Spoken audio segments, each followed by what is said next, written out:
Theatre is designed to make people think. It's just a representation of people, and an honest representation of them.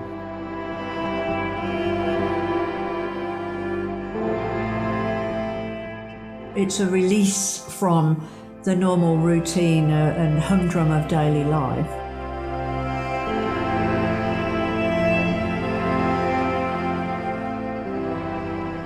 I and my fellow actors, we like to act. If we don't have an outlet for our creativity, then we feel as though something is not quite right in our lives. So it's something that we need to do, we need to express ourselves. You actually bring the words to life and make it real.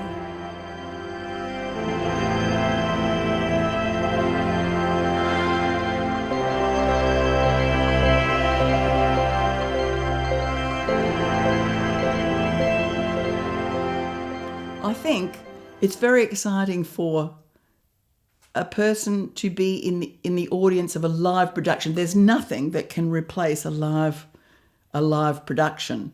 It's not just something you're viewing, but it's something you're kind of, in a weird way, actively participating. Because it's not just you watching and the actors acting, you all become one. So there's a transferal of, you're communicating together. Even though you might not be speaking in the audience, the actors are picking up. We can pick up your feelings. We know, we're very in tune as actors to the audience. We know if you're enjoying it. We can tell. We can tell by the way you breathe, by the way you laugh, by the way you react.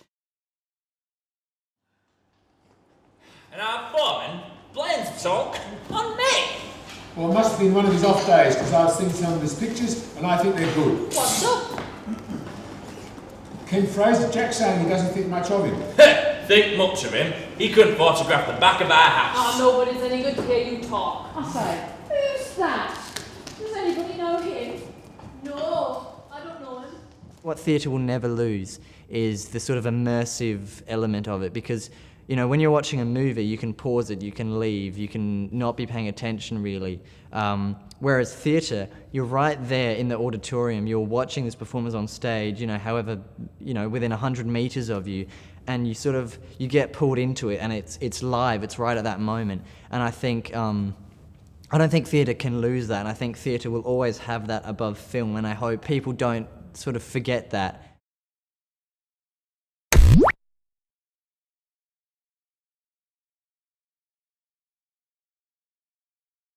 You know, it's inevitable that, you know, as our technology gets better, that people are going to watch things online. And, you know, the film industry has always been booming way above the theatre industry. There's a greater danger posed, not so much in terms of the technology, but in terms of people wanting to sit alone and watch things and not be part of a collective audience.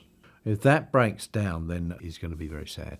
If everybody's just sitting at home in their room watching Netflix, it's going to reduce human interaction and human interaction with drama. And I think that would be quite serious.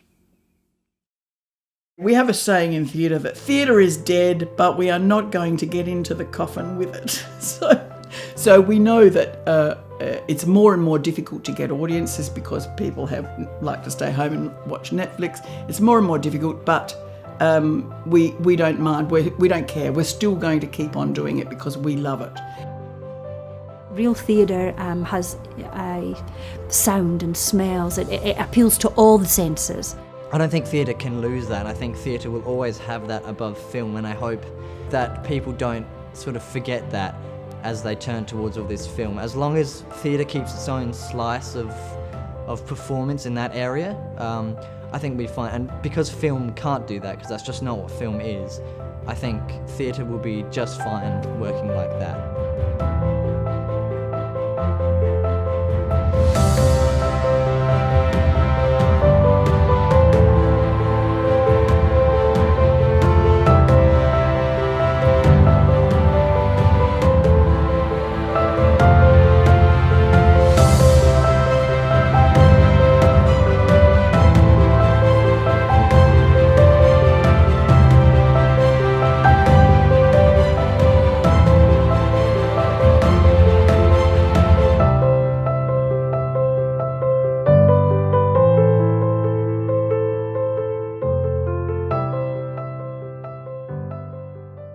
Celebration is a play primarily about relationships. It's about a Northern English family set in the 1960s. First act is the night before the wedding. Meet all the auntie and uncles and all the joys that they bring into a family. And within that family are all the different interpersonal relationships of past history, and it all comes out in the dialogue, the frustrations and the tensions that go with it. In the second act, the family get together again after 6 months. Observing the funeral, or they've just come from the funeral, of one of the older members of the cast who dies during the interval. His sort of partner, not his wife, because they never married, but she comes to the house after the funeral. Plot revolves around how they are not accepting of this woman, but then when Uncle Arthur dies and she comes to the family home, she forces them to confront their prejudices. Again, there's a big blow up and you think there's going to be a big fight, but things kind of work out and it's a happy ending. It's all right for him. He's got it cushy. Won't have boiled eggs. You've got to cut the fat off his bacon. Won't have apples. He won't eat apples. I don't know what to give him. I'm so sad. I just don't know what to do. I don't know what to say. And they picked up on that and like, right, she's obviously dried at this point. And they just came in with the next line and it all flowed again. But the feeling and now I understand, the feeling in an actor's heart, in their very heart, when they dry and the words aren't there, it's devastating. And you have to be really quick and really sharp and somehow move on so that the audience don't guess. And I'd say, get away, you great fat pig.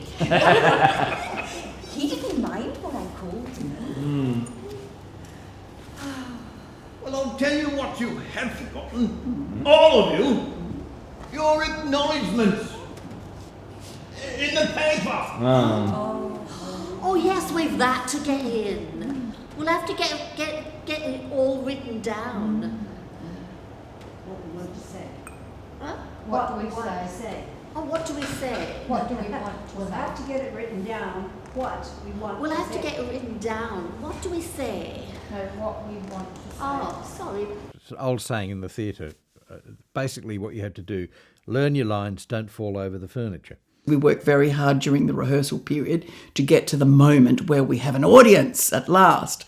So it can, during rehearsal, it can get boring when you get really, really good at it, but there's no audience. Once the audience is in, it becomes very exciting because it's a two-way thing, a two-way communication between the actors on stage and the audience sitting in the theatre, and that's what makes it so exciting. That's why we do it. Community theatre has its faithful followers who will always come. And I think that's what we try to cater for. But what we perhaps should be doing is trying to encourage this generation now to enjoy the reality of real theatre as opposed to the celluloid, two-dimensional Netflix. One of our challenges is to introduce theatre to younger people. When younger people come along, they really like it. They go, oh, this is really good. They may never have been to a show before, but they enjoy it. They enjoy being part of the audience. So that's our challenge, is to introduce the theatre to young people so that we can keep our audiences going.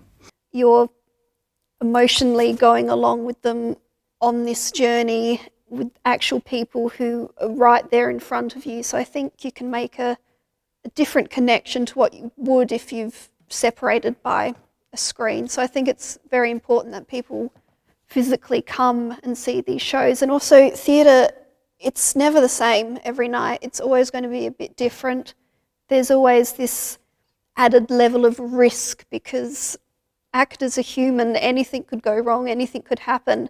And as the audience, you're kind of there on this journey with them, and there's this mutual trust that's going on, which I think is just incredibly important and fun as an audience member to be a part of.